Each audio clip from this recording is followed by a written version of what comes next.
อ๋อลมขึ้นนี่มาเบิ่งกันนะสวนเฮาเป็นอะไรเนาะสวนสาวพรสวนหน่อยอันนี้ที่เก่าอยู่ข้างก็ยังมี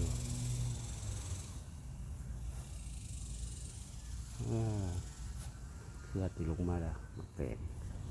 อันนี้ก็เป็นมักแตงเลยเนาะ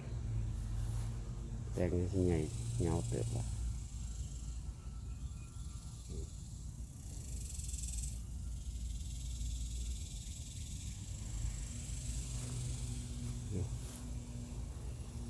จะต้องเป็นหมาก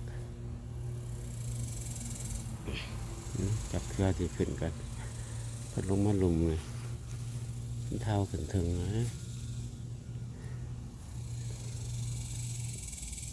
แตงมันต้องเป็น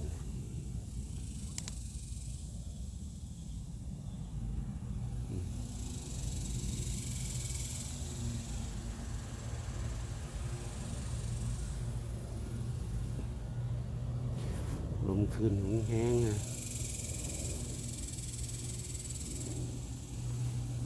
เนาะใส่ในหมักแตงอยากหมักแตงหน่อยแล้วกันจะมาปิดหมักแตงหน่อยกำลังเป็นหมาก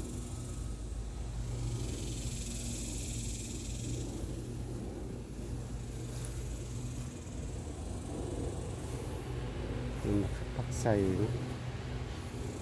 เป็นหมักเพชรกำลังเป็นหมากอันนี้ก็เป็นสวนหน่วยสะพอนเนาะ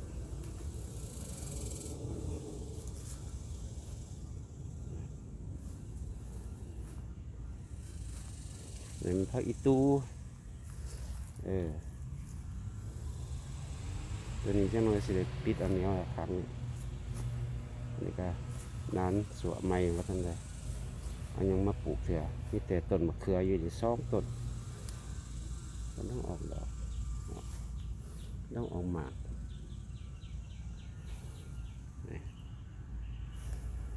กำลังงาม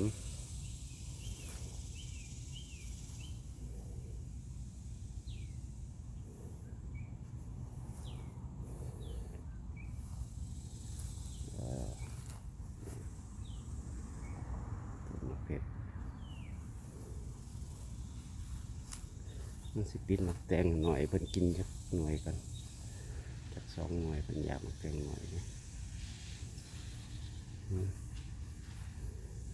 เก็บหมักแตงหน่อยกันนะ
อันนี้ก็เป็น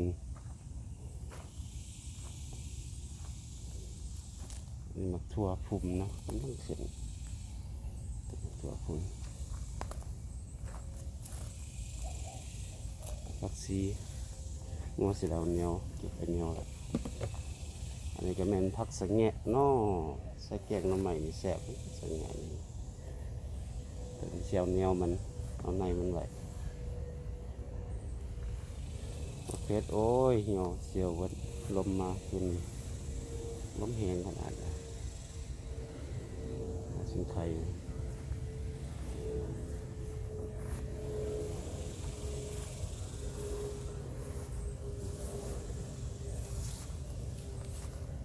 นั่นแหละครับกำลังแตกให้อีตูนี่ก็ออกนี่อยู่ขบวนแคล้ว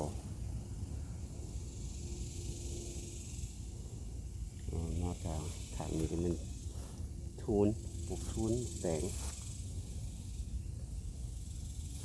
อันนี้ก็เป็นทูนเขา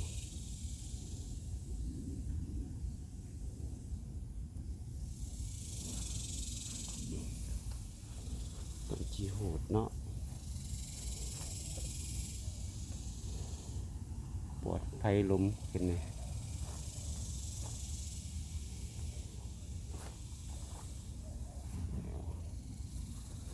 ต้นจีโหดกำลังมัน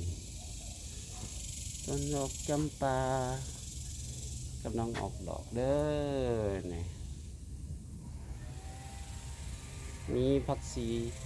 กับผักเดือดน้ำต้นนี่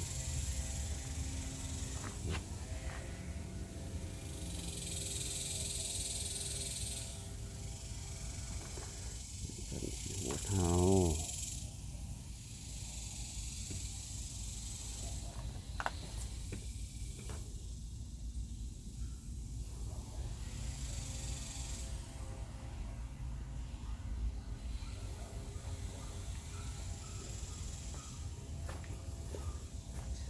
ตัดหญ้าก่อนมันหญ้าเงาแหละ